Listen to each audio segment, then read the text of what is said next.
Tech Bytes, DU Assist, and it's an introduction to ApacheFlex. So I'm Joseph Lebrecht. Here's some information about me. I'm a software engineer here at the university, also adjunct faculty. I have a number of Adobe affiliations. I write books and do video trainings and things like that, mostly on Adobe products. And what we're going to cover today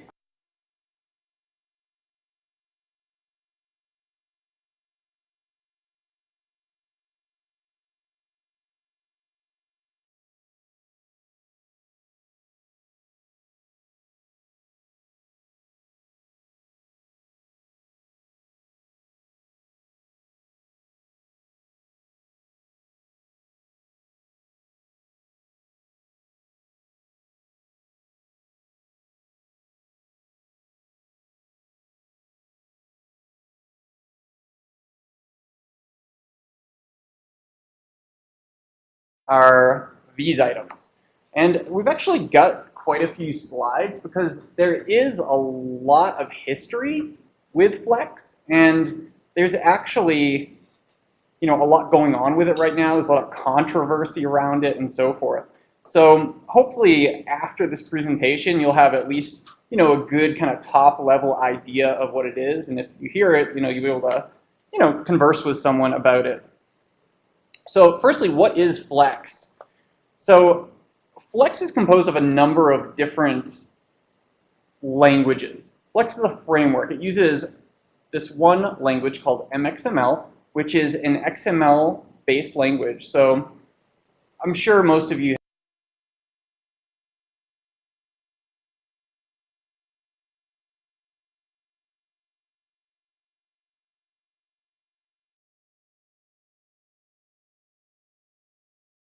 have had experience with XML, either exporting, importing data, or even if you have to perhaps generate it through some software tools, write it by hand, whatever. For a while, HTML was actually XML based back when we were all using XHTML instead of HTML5. So it's something that can be used as a markup language to basically declare data. In terms of HTML, it's used to declare things in a very, what's the term? A very, like you say, this is a paragraph, this is a heading, that sort of thing. Semantic, very semantic way. With MXML, it's the same sort of thing. You've got different tags that declare different items. So you can have things like combo boxes and buttons, and all sorts of different interface elements, layout elements, and things like that. So it's used either, you can type by hand, right? Or you can also, in certain applications, certain tools, you can actually drag components out visually and assemble your interface that way. One of the most powerful things about it is its data binding. So whereas a traditional HTML page, what you would often have is, you want to load some more data, so you'd have to either refresh the page, go to a different page, these sorts of things was very clunky. When Flex was first introduced, this was a really big deal because this stuff wasn't possible with just HTML and web browsers. It is now, of course, but back in the day it was very, very cutting edge. And here's a little example of what MXML code actually looks like. You can see it looks very much like HTML. It also uses a language called ActionScript. ActionScript is a dialect of ECMAScript 4. So does anybody know what else actually inherits from or is a dialect of ECMAScript? So JavaScript is also a dialect of ECMAScript. ECMAScript 4 is really interesting because ECMAScript 4 never really made it. It had all these really cool features in it that ActionScript, when Macromedia was creating ActionScript 3, they wanted to base it on a standard. They wanted to base it on ECMAScript 4, which wasn't finalized yet. And the new version of JavaScript was also going to be based on ECMAScript 4. But what happened is there was a lot of kind of nasty business, and ECMAScript 4 died. But ActionScript 3 lived on. Okay? So it's got a lot of cool stuff that JavaScript today does not have. Like you can see in the example here that you can use packages, classes, you can import classes, you can declare functions and properties as public and private, and all this great stuff, which you just can't do in JavaScript. So it's open source, object-oriented language, and the interesting thing about it is that ActionScript, you can't just run it. You have to compile it into either a Swift for Flash Player or in like some sort of APK or a AR file or executable or something like that to run as a standalone application either on desktop or mobile. And by the way, MXML, that first language, when it actually gets compiled, it goes through this process of becoming ActionScript first. So MXML is pretty much just an abstraction of ActionScript 3. It has a number of rich component sets. You can see some of them here, and I've got kind of two examples here. This one over on the far side is sort of the component set for desktop applications and web applications, whereas this component set here further in is actually the component set that's specified for mobile applications. Because you can build both mobile applications or desktop-based, whether that's browser-based or out of the browser with Flex. There are a number of also third-party applications that can be used with it as well. As far as tooling, you've got a whole bunch of different tooling that supports MXML and ActionScript, and that includes Flash Builder, which you see here. It used to be called Flex Builder until a few versions back, and they changed it to Flash Builder just because it can be used to compile to the entire Flash platform, whether it's Flash Player, Air. You can use pure ActionScript. It doesn't have to rely on Flex or the Flex SDK. So they changed the name. We've got IntelliJ IDEA, FDT, Flash Develop, and there's a whole bunch of others too. And they have varying levels of support, varying features that support Flex. We also have a number of different applications that are actually using Flex at the University of Denver. So this one here, Course Media, actually uses a ton of different both embedded Flex applications within normal HTML pages. You can see here we have this little widget that gives full control over viewing of media objects that are cataloged here at the university, whether that's images, video, audio. For instance, if it's a video, you can do things like zoom in, pan around. You can look at all the metadata associated with that video and so forth. You can actually embed this entire gallery in something like a Blackboard course. And it's all Flex-based. We also have desktop applications for course media based on Flex. So this is a projection system.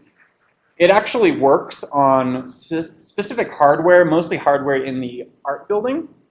And I don't know if you've ever seen some of these rooms. They have actually 2 or 3 projectors per room, because the art historians, they like to display, you know, an image, 2 images side by side, or zoom in on one image while keeping the other full scale and talking about it during lectures and so forth. So this software is actually able to detect how many additional displays we have. It renders a control panel interface for the instructor, and then all the students see are the actual images or videos or whatnot behind. The instructor doesn't actually have to even look at the screen. They can just focus on their control panel. They can see the metadata about it. They have full control over what happens with the image and so forth. And it's all Flex-based. It's an Air application. We also have a mobile application that is based on the same media set. So this allows students or faculty to access their galleries, creating course media on their devices. And this is also Flex-based. Video Manager, which is a newer application here at the university, also has a number of Flex-based components. This one right here displays a video where people can annotate, make comments on the video, do little bookmarks, and so forth. So it's really used, you know, not for kind of simple web pages of displaying kind of static information, but for real, you know, full applications that people need to interact with and do specific things with. I took this morning. This is an example of our DU portfolio community. It also has a number of Flex-based widgets in here. So this one, you just take if you want your profile photo and you don't have an image to upload into your portfolio, we've got this little Flex app that basically just exposes the camera on your computer. So if it's a laptop, a little computer there, you can snap a photo, then you just drag a selection rectangle over your image, and you can actually make some adjustments, brightness, contrast, and so forth, and save that off. Here's another one. I can go on and on, but I don't want to. We use Flex a lot at the university for our different applications, so it's something that's proved very useful for us.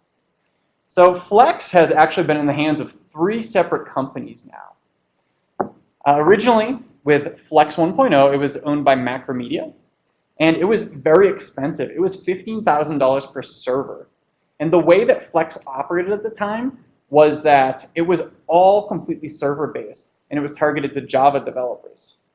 So the idea was that you would write all this code, upload it to the server, and then when somebody actually requested that view, the server would actually compile it all into a Swift on the fly and present it. It's not the best model, and you can see it has a prohibitive price. Adobe acquired Macromedia, and with it, of course, Flex, and they released Flex 2.0. There were a number of very significant changes with this. The Flex SDK was now free, so you didn't have to purchase the SDK. You could just download it from Adobe and just use it freely. The server model is pretty much dead, so you could just compile to Swift locally and then just distribute that compiled Swift.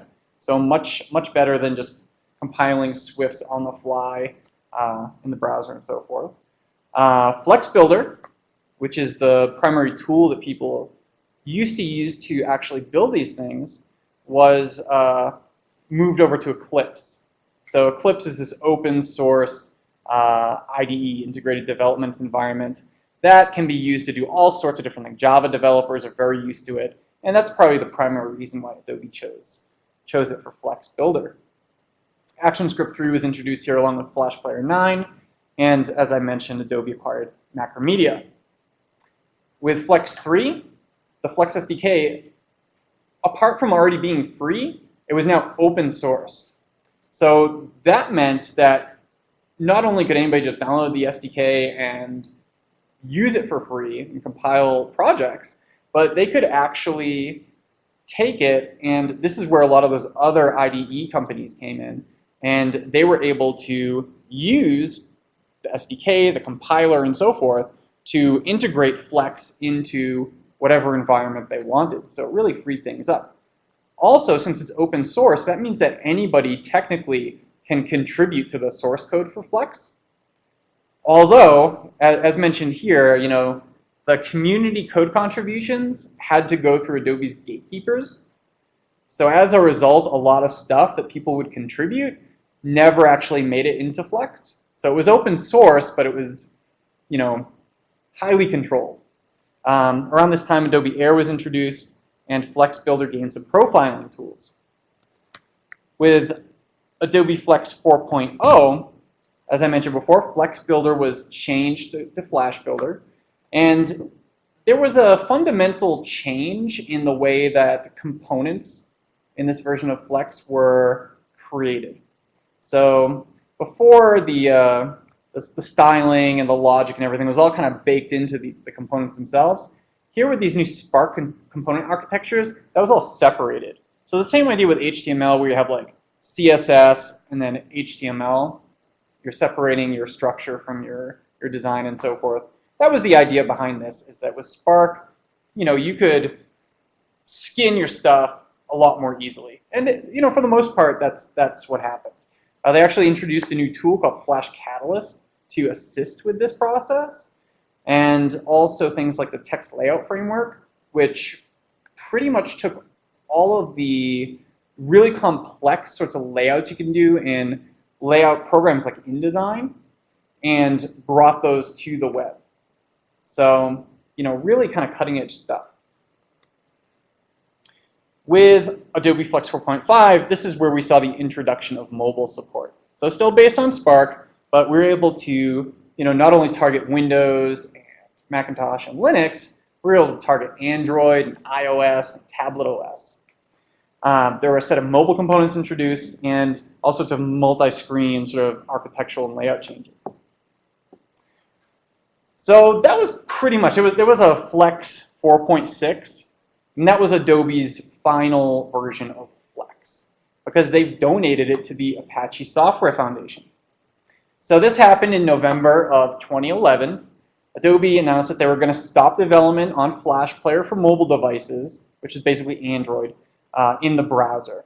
So you can still target mobile devices like Android and iPhone and iPad and BlackBerry devices and things like that using Adobe Air, which is basically Flash Player that just like runs by itself with some additional kind of beefiness to it. But as far as Flash Player in the browser, they announced they were going to stop that just because the fragmentation was kind of crazy. They couldn't keep up with all the different chipsets and everything, and they decided that iPad and iPhone were just about never going to support Flash Player in the browser. So development on desktop continues. Air development, of course, continues across Android, iOS, BlackBerry, Windows, everything, mobile and desktop. And Adobe, most importantly, decided to contribute this Flex framework to Apache. And it's very similar to what they did with PhoneGap that very same year. Is anybody familiar with PhoneGap? PhoneGap is another way of creating mobile applications, but instead of using like MXML or ActionScript, it uses HTML, CSS, and JavaScript to render an application within sort of a wrapper, a web view, and then run it on a device as a mobile application. So Adobe acquired PhoneGap from this company called Nitobi around the same time, and they actually donated it as well to Apache as Apache Cordova. There's a name change there, but it's the same thing. So these are the reasons that Adobe stated for actually donating the Flex framework to Apache. They believe that it's the best solution for enterprise and data-centric application development, and moving it to the community would sort of ensure that it would continue to be developed. Really, Adobe didn't have a really solid way of monetizing and getting revenue from Flex. It was all open source at this point, and everything was pretty much free. So, for a company, it's kind of hard to justify paying all these engineers salaries and everything to keep up on something if they're not actually, the shareholders aren't getting anything from it. I think that's really what it says underneath there. But Adobe has actually provided a number of full-time engineers to the Flex project at Apache. So there are still a number of engineers at Adobe who full-time work on Apache Flex, as well as a whole bunch of community members that are they just dedicate their own time and so forth. So at Apache, there's this incubation period that happens. It's kind of interesting. On December 30th of 2011, Flex was accepted by Apache into this incubation status, which basically is like a testing area. Apache wants to see, is this project viable enough? Do the contributors actually care about it enough to have it continue and to actually produce a release and so forth? And is the project viable? Can this actually happen? Are they going to be able to do it?